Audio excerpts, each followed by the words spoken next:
एक ऐसा देश जहां 100 से ज्यादा भाषाएं बोली जाती हैं, जहां घड़ी सेट करना भी किसी टास्क या एडवेंचर से कम नहीं, क्योंकि यह एक या दो नहीं बल्कि 11 अलग अलग टाइम जोन में फैला हुआ है। यह जगह इतनी बड़ी है कि इसे देखकर लगता है कि कोई देश नहीं बल्कि पूरा कॉन्टिनेंट हो या फिर उससे भी ज्यादा, क्योंकि यह तो 2 कॉन्टिनेंट में फैला हुआ है। मगर सवाल यह उठता है कि आखिर ऐसा हुआ कैसे? उस दौर में जब ब्रिटेन इतना ज्यादा शक्तिशाली था, आखिर तब भी रूस इतना विशाल कैसे बन पाया? तो चलिए डिटेल में जानते हैं कहानी रूस की। हमारी दुनिया बहुत अद्भुत है, जहां बस 2 वर्ग किलोमीटर के दायरे में फैला मोनाको जैसा देश भी है, वहीं 2 कॉन्टिनेंट में फैला रूस भी है, जो फैला हुआ है 17 मिलियन वर्ग किलोमीटर में। यानी यह देश धरती के रहने योग्य हिस्से का 8वां हिस्सा है। In fact second largest country Canada से यह लगभग 2 गुना है, जबकि सुपर पावर अमेरिका से भी 2 गुना है। और अगर आप इसकी लोकेशन को देखेंगे तो यहाँ से तुर्की, चीन, उत्तर कोरिया और अमेरिका तक भी आसानी से पहुंचा जा सकता है।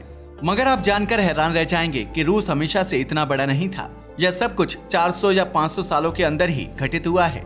हालांकि वो अलग बात है कि 1991 से पहले तो रूस इससे भी बड़ा हुआ करता था। फिर उसके बाद में कुछ ऐसी स्थिति बनी कि रूस को अपना बहुत सारा हिस्सा खुद ही छोड़ना पड़ा। खैर, वह तो एक अलग कहानी है। फिलहाल हम रूस के इतना बड़े होने की बात करेंगे। मगर यह सब कैसे हुआ, यह समझने के लिए आपको इतिहास में जाना होगा। दरअसल इस कहानी की शुरुआत आज से 1000 साल पहले हुई थी। तब रूस कोई सुपर पावर या बड़ा देश नहीं बल्कि स्लाविक लोगों का ढीला ढाला संगठन था। हालांकि ये लोग संगठित नहीं थे, मगर यह एक समृद्ध समाज था जिनके पास सारे ऐशो आराम और बहुत सारा पैसा था।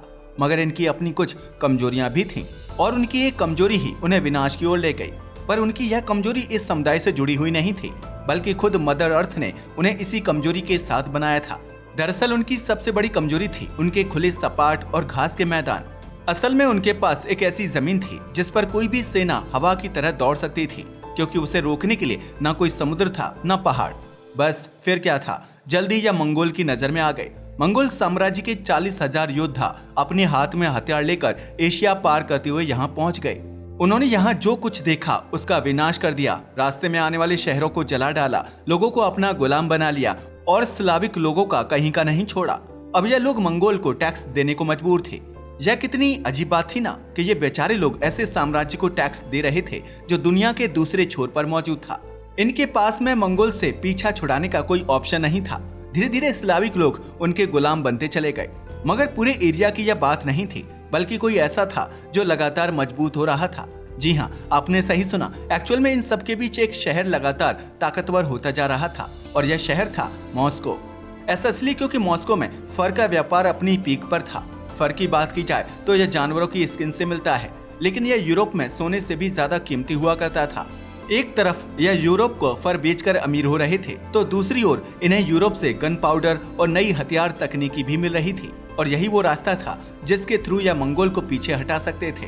बस फिर क्या था, धीरे धीरे मॉस्को ने गुप्त युद्ध करना शुरू कर दिया, जिसकी वजह से मंगोल पीछे जाने को मजबूर हो गए। ये सच में अद्भुत जीत थी। जो साम्राज्य दुनिया को अपने सामने झुकने पर मजबूर कर रहा था, अब वह मॉस्को के सामने घुटनों पर था। ऐसा लग रहा था कि मॉस्को ने खुद से वादा कर लिया है कि अब चाहे जो हो जाए, कोई भी हमें झुका नहीं सकता। मगर समस्या फिर भी वही की वही थी। उनके पास केवल खुले सपाट मैदान थे, कोई प्राकृतिक सीमा या रक्षक नहीं, जैसे भारत के पास हिमालय है। लेकिन अब मॉस्को की सरकार ने सोच लिया था कि भले ही प्रकृति ने हमें नेचुरल सुरक्षा नहीं दी है, पर अब हम उसे छीन लेंगे। इसके लिए उन्हें पहाड़ और समुद्र जैसी प्राकृतिक सीमाओं की जरूरत थी। बस फिर क्या था, यहीं से शुरुआत हुई रूस की सबसे बड़ी यात्रा की। और ये यात्रा भी अपनी सीमाओं को इतना फैलाने की जिससे आज वह दुनिया का सबसे बड़ा देश बनकर हमारे सामने है। इसके लिए सबसे पहले रूस ने निशाना बनाया यूरोप को, जिससे कुछ पहाड़ अब रूस की सीमा में शामिल हो चुके थे। इन्हें अपनी रक्षा के लिए पहाड़ मिल गए थे। साथ ही शानदार कारोबार और नई तकनीकी का व्यापार भी अपने चरम पर आ गया, जिससे लगातार पैसा आ रहा था और ताकत बढ़ रही थी। इन्हें एक तरफ पहाड़ तो मिल गए थे, लेकिन अभी भी दूसरी तरफ बड़ा गैप मौजूद था, यानी सपाट घास के मैदान, जिसके थ्रू कोई भी आसानी से मॉस्को तक पहुंच सकता था, ठीक वैसे ही जैसे मंगोल वहां तक पहुंच गए थे। इसलिए अब इसे भी फिक्स किया जाना जरूरी था। ऐसे ही समय गुजरता गया और आ गए 15वीं सदी में। असल में मॉस्को अब अपनी पहाड़ियों के साथ साथ और भी मजबूत बफर जोन की तलाश में थे, ताकि उनके साम्राज्य को पूर्व से बचाया जा सके। और फिर सत्ता में आया एक ऐसा नाम जिसने सब कुछ बदल कर रख दिया। इसका नाम था इवान द टेरेबल। नाम जितना भयानक था उसके कारनामे उससे भी ज्यादा भयानक थे, जिसका अंदाजा आप इस बात से लगा सकते हो कि ज्यादातर रूस का विस्तार इसी के टाइम पर हुआ। उसने अपने लोगों से कहा कि प्रकृति ने अगर हमें सुरक्षित स्थान या बॉर्डर नहीं दी तो क्या हम उन्हें खुद से नहीं बना लेंगे। इसके बाद उन्होंने सोचा कि हमें पहाड़ों पर ही नहीं रुकना चाहिए, धरती हमें जितनी दूर तक जाने देगी हमें उतना आगे तक जाना है। बस फिर क्या था, यह आगे बढ़ते चले गए और फिर सामने आई एक विराट और बर्फ से ढकी हुई भूमि जिसका नाम है साइबेरिया। ये एक ऐसी जमीन थी जहाँ पर लोग भी ज्यादा नहीं रहते थे। एक तो लोगों की संख्या कम, ऊपर से बर्फ, इसलिए किसी ने रूसी कब्जे का विरोध ही नहीं किया और बहुत धीरे और आसानी से साइबेरिया पर रूस का कब्जा हो गया। रूस का कब्जा तो हो गया था, लेकिन यहाँ की असली चुनौती थी ठंड, जो लगातार मौत की ओर धकेल रही थी। मगर फिर ठंड के साथ साथ इन्हें एक ऐसी चीज भी मिल गई जो इन्हें और भी शक्तिशाली बना सकती थी, और वह थी मोटी खाल वाले जानवर। इनकी खाल यूरोप में अनबिलीवेबल प्राइसेस पर बिकती थी। यह सोने चांदी से भी ज्यादा महंगी थी और यही रूस के पूर्व की ओर लगातार बढ़ने का एनर्जी सोर्स बन गया। उन्होंने अपने फैलाव की यात्रा मंगोल जैसे हमलों से बचने के लिए की थी। यह नहीं चाहते थे कि जैसे मंगोल ने उन्हें घेर लिया था वैसी घटना दोबारा हो, इसलिए वे आगे बढ़ते गए। वे साइबेरिया पर ही नहीं रुके और प्रशांत महासागर तक पहुंच गए। प्रशांत महासागर यानी दुनिया का सबसे आखिरी किनारा। अब यह लोग मॉस्को से इतनी ज्यादा दूर आ चुके थे कि मॉस्को में बैठी सरकार को खुद भी नहीं पता था कि उनके लोग वहां पर आखिर कर क्या रहे हैं।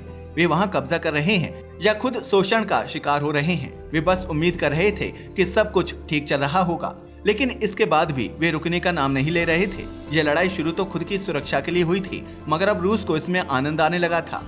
अब रूस लगातार अपना फैलाव कर रहा था, ठीक वैसे ही जैसे इजराइल फिलिस्तीन में हो रहा है। दरअसल फिलिस्तीन के हमले का जवाब देने के लिए इजराइल ने वॉर स्टार्ट की थी, लेकिन अब इजराइल का इरादा फिलिस्तीन को निस्तनाबूद कर देने का है। कुछ ऐसा ही रूस के लोग कर रहे थे। वे किसी भी तरह अपने साम्राज्य को दुनिया भर में फैलाना चाहते थे। इनफैक्ट ये वो टाइम था जब रूस में नए इलाकों की खोज की एक वेव चल रही थी।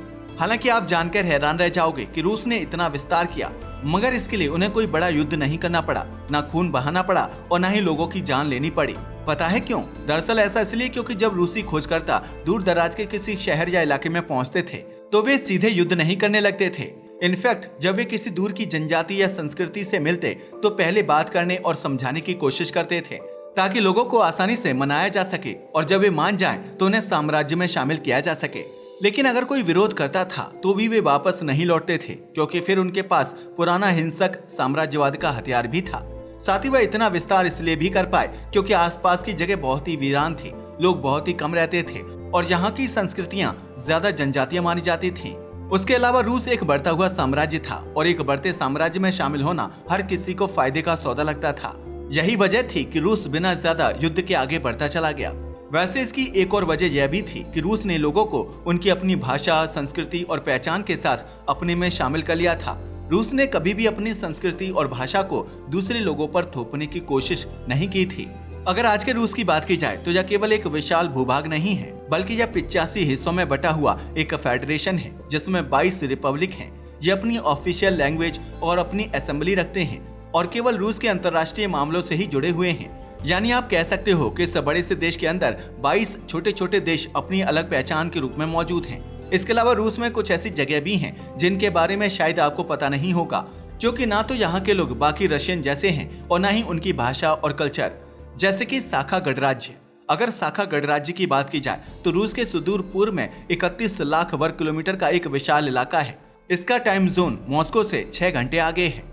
आप जानकर हैरान रह जाएंगे कि यहाँ के लोग बाकी रशियन जैसे बिल्कुल नहीं दिखते। ऐसा इसलिए क्योंकि इनके पूर्वज उत्तरी साइबेरिया की तुर्किक जनजातियों से आते हैं। इनके पास अपनी अलग भाषा और संस्कृति है। सखा गणराज्य की राजधानी है याकुत्सुक। जी हाँ, ये वही शहर है जिसे दुनिया का सबसे ठंडा शहर माना जाता है। यहाँ का एवरेज टेम्परेचर -8 डिग्री सेल्सियस तक रहता है।